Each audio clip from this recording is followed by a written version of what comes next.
Hello mga kasiras, ito another challenge na naman, faulty. Ang ating gagawin, ang problem ay, ito hindi na raw ginagamit nila sir. Tinistock na nga dahil hindi daw gumagana yung wifi. Tapos pag tinuruti mo siya, ay namamatay at hindi na rin responsive itong screen niya. Ayan, sobrang hirap na rin niyang i-touch. Ayun sa mga ganito mga kasirano, kung may ganitong issue, yung mga fold or flip ninyo, possible, mataas yung chance na flex lang yan.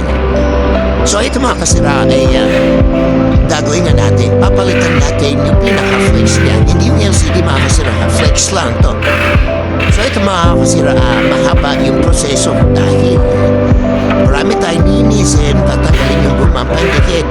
Tapos, ayun, ang pinakamahirap na part pa rito is pag yung pagpaplastin ng LCD sa harap kasi napakanipis niyan. So makikita yung mga kasira, yung pinababaklas ko dyan is yung matigas na plastic na manipis lang din. So ito mga kasira, andito na tayo sa pagbaklas din ng harap.